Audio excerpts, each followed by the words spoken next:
My name's Stephanie, and I am an actor, a writer, and a teacher in Nashville, Tennessee. And I wanted to share with you some of the cool theater and creative writing-based games that I use when I work with kids ages 6 to 12 here at the clubhouse. And these are great exercises and games and prompts that can be used for families at home, for groups on Zoom, or in person at the clubhouse.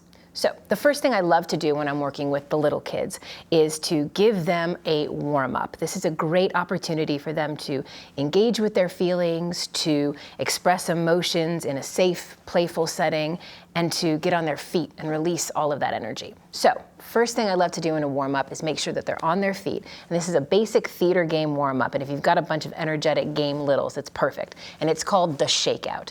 The Shakeout is exactly like it sounds. You start with your right arm and you shake it 10 times. 1, 2, 3, 4, 5, 6, 7, 8, 9, 10. Then you're gonna shake your left leg out 10 times. Then your right leg out 10 times. Then your right arm, 1, 2, 3, 4, 5, 6, 7, 8, 9, 10. And then you go 1, 2, 3, 4, 5, 6, 7, 8, 9. 9, 9, 8, 8, 8, 8, and you count backwards till you get to 1, and the group does it together and collectively picks up speed until everybody gets to 1, and it becomes one big crazy dance party. Again, this is great for kids 5, 6, 7, 8 range. Once they're all focused, got their energy out, another great game I like to call Faceless Dancing. I know, it sounds strange, but go with me. You get some great music playing, get the kids dancing.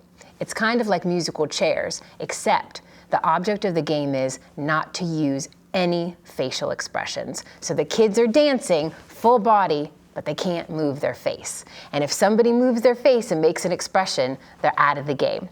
And it's really fun because when you get the kids down 2, 3 against, they try to make each other laugh. But I found this is a great alternative to the classical game of musical chairs. So that's another great warm-up game. The last warm-up game I would suggest is a theater game. It's really simple. It's called Name That Emotion. And everybody writes down a feeling that they have. Sad, happy, curious, excited. They all put the emotions in a hat, or they throw them up on the Zoom chat. And you have to pick an emotion that somebody doesn't see and express it on your face. And other people in the group have to call out what they think that feeling is. So these are 3 warm-up games that I like to do for the first 5 or 10 minutes of the class, just to get the kids moving and laughing and in their bodies and excited to work. Once the group is settled a little bit, I like to move into more structured theater games. And the first game I love to play, and this is a big hit with the 8, 9-year-old range, is called Gibberish Interview. And it is exactly like it sounds. So you pick 3 people to participate in the game: a host, an interviewer, and a translator. And somebody in the group shouts out what they're getting interviewed for. Let's say the sillier the better. Underwater, they just spent a week underwater, or they're the first person to live on Mars, or the first person to discover a unicorn. So the host of the interview asks questions to the guest, but the guest can only speak in total gibberish. And the third person has to translate using what emotions and facial expressions that second participant is using. So that's a game called Gibberish Interview, and it's a great game to get kids engaging with each other. And sometimes it's really good to set a timer, maybe 2 minutes per participant, and then they can rotate roles. And also great to have the adult play the host so that they can make sure they're moving the conversation along and everyone gets engaged. So that's another great warm-up game called Gibberish Interview. Now something that's a little bit more writing focused, and this is a great one if you're working with a group on Zoom, and it's called Found Object Poetry, and it's exactly like it sounds. So how this creative exercise works is that you set a timer and everybody gets 5 minutes to find 10 things in their room, in their environment, that has writing on it. And it could be anything. It could be a book, it could be the bottom of their shoes, it could be a piece of clothing. And when they have 10 items, we then collect them together and we pick a topic. And everybody has to write a poem that makes sense, but they can only use words and phrases from the 10 items that they've found in the space. Then everybody shares their poems, and they always come up with really creative topics. So sometimes it's great to give them a prompt, again, something fantastical, dragons, mermaids, whatever the kids are into these days. This is a really fun one, especially if you're working over Zoom. The kids can get really creative. So the last creative writing game, again, this is a great one for working on Zoom, is called Draw and Tell. And this is great in larger groups too. So basically, everybody writes and creates one story together. Here's how it works. The first person writes the first 3 lines to a story, but doesn't show it to anybody except for person 2. Person 2 draws the picture of what those lines are. Then they show that drawing to person 3. Person 3 writes the next 3 lines of the story based on the drawing, and then so on and so forth. But nobody gets to know what the lines were before them. And then at the end, everybody collectively reads the story as one big coloring book, seeing what story they created together. That's a really fun one on Zoom because people can cover their eyes, they can throw up the text in chats, and they can show their drawings. Kids love to draw, and so this is a great one for those creatives as well. Hope you enjoy these exercises and you find them useful and fun for your groups or your families at home. It's a great way to get kids to use their imaginations and to express their feelings and have fun.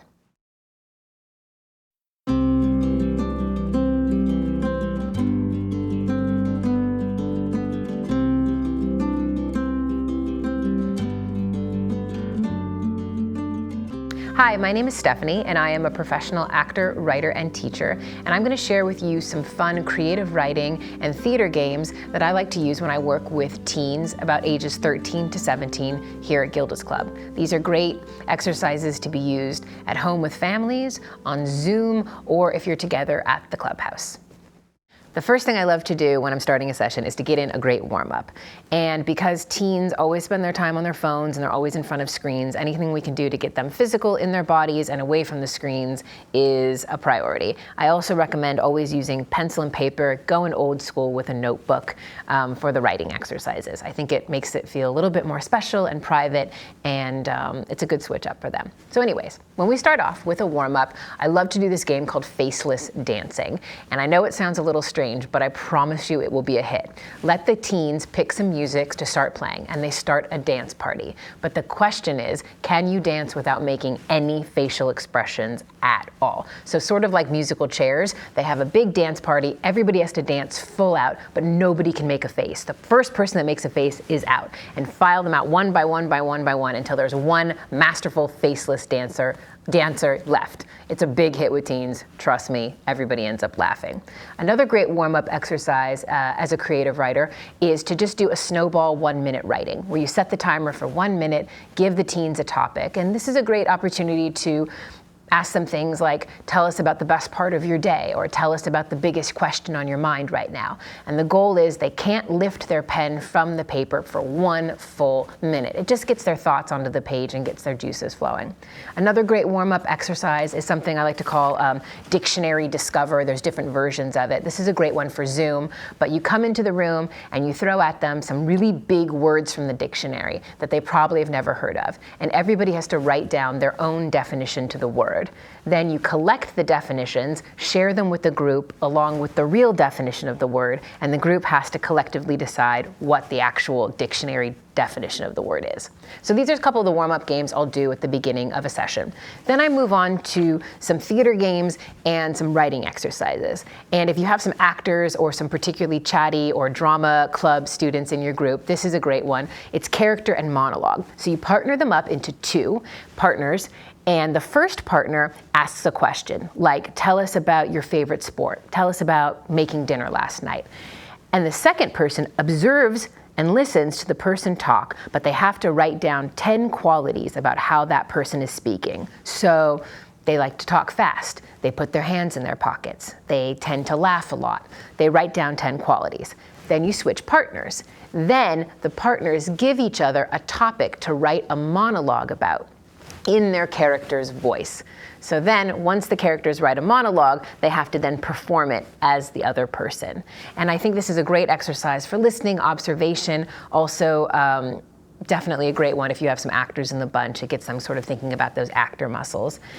So that's one great theater exercise to start with. And then another writing exercise is something I like to call found poetry, which is exactly like it sounds. This is a great one for Zoom, which is You give everybody 5 minutes to find 10 objects in their room that have writing on them. It could be their sneakers, it could be a book, it could be a t-shirt, whatever. They bring the 10 objects in, then they have 5 minutes and a topic, and they have to create a poem that makes sense using only text that they found off their items. And they can get pretty wacky and pretty silly, but this is another good one to get them, again, off the screens, out of their heads, into their creativity. And the last one I wanted to share, and this is a great one, I think for, especially for teens, and of course you can set the prompts to fit the mood and the needs of whatever group you're working on, but that would be an exercise of writing a letter to yourself in the past. So what you do is you give them the prompt to pick a particularly important day in their lives. The first day of high school, or the day they met their pet, the day they fell in love with their extracurricular activity.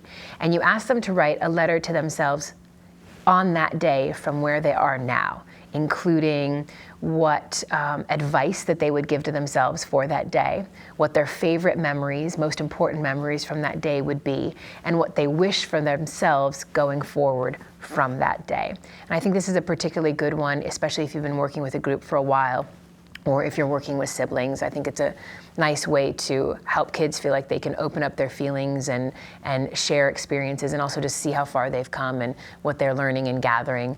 But that tends to be a really fun one and a successful one with the teens. So those are some games, some theater games, some creating writing exercises that hopefully you can use when you're working with your family or your group at Gilda's, and engage in a fun and creative way. Thanks.